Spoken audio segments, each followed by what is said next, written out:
problem to plain English. So what you have in front of you is about 140 some odd pages of this incredibly complicated industry. And we'll get to that in a minute if you don't mind waiting your turn. There'll be plenty of time to discuss single payer. So what we wanted to do is be able to lay out where we are and what our recommendations are in plain English.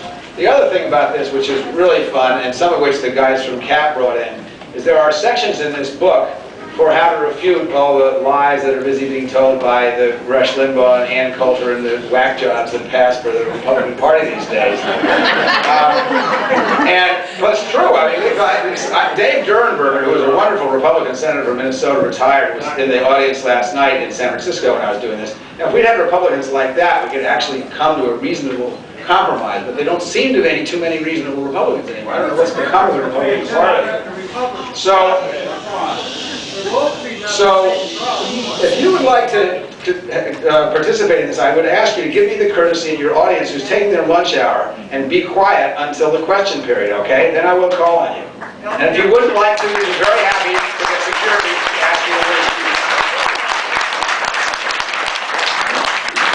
to. So we wrote the book, A, to try to explain to average people who weren't steeped in the incredible intricacies of all this, and B, to try to get people to get active in terms of, and there's a lot of it, it's a how-to manual, how to get the Congress to do something. My view of, the reason I took the job as Democratic Party chair was not, the end was not to elect a Democratic majority and a Democratic president. That's a very nice byproduct. The end was to bring real reform at all kinds to America. And I concluded a long time ago that you can't possibly do that with Republicans in office, not these Republicans. And so the only way you could do it was have a Democratic president, a Democratic House, and a Democratic Senate. But that is not a guarantee. That just gets you in the door, and now it's our job to hold the Democratic Party's feet to the fire and make sure they are actually reformed. I would like to say now, the core of this problem, and the core of this issue is that the private health insurance has not served America well. It is much more expensive, it is much less efficient, and they are unconscionable in the way they behave.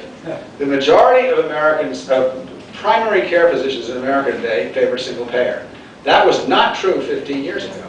And the reason it is true today is not because Medicare has gotten better, it's because the private insurance industry has become so dreadful in persecuting its own patients and the doctors. It is unbelievable. There was a testimony 2 weeks ago in the House that talked about the biggest 3 insurers in the country, which kicked 20,000 people off their rolls who were dreadfully ill after they had been paying premiums for years by taking advantage of some stuff they deliberately put in for that purpose in fine print, and caused $300 million to flow to their bottom line. That is not health insurance. That is the same kind of stuff that went on in the banking community, which got our economy here it is, and we don't want it in health insurance, and it's time to put an end to that. And there are a lot of ways to put an end to it. One of the things I love about the President's plan, I think it's the smartest political plan I've seen. I've been doing this for 30 years. I started with Jake Javits and Ted Kennedy following them around when I was a medical student as they tried to get universal health care under Jimmy Carter. The thing I love about Obama's plan is it puts, for the first time, ordinary Americans in the driver's seat for reform. Because it gives them a choice between a public option, which people over 65 have enjoyed for a long time in this country, and what they already have. The mantra is, if you like what you have, you can keep it. That's very important, because the fact is that 80% of Americans... Would somebody get this guy out of here? He's just a big pain in the butt. Really, really, you're a jerk. Can't you just...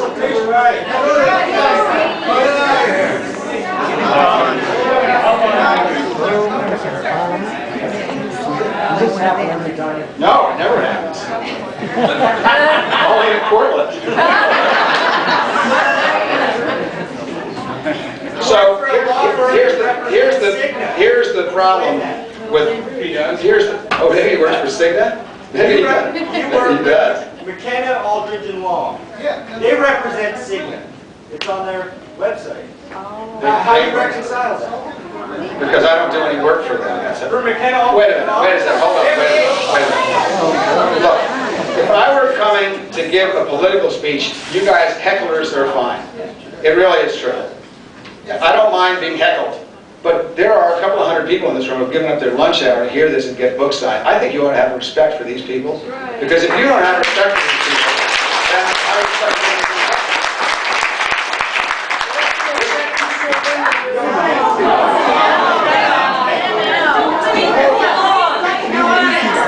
We came here to hear him, not you. Right. Well, listen to his lives. Have fun enjoying it.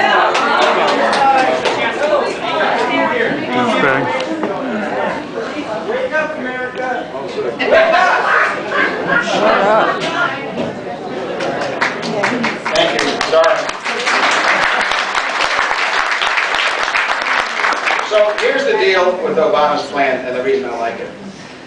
What has killed healthcare reform for the last 3 times that we've tried to do it is fears about what you may have. The truth is that 80% of Americans have health insurance. And of those 80%, about 80% have pretty good health insurance. It may be too expensive, but they get good health care.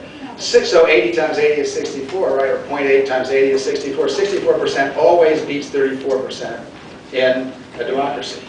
And the way that this, and some of you here are old enough to remember Harry and Louise, who I might add just endorsed universal health care last week. I think that was a big deal.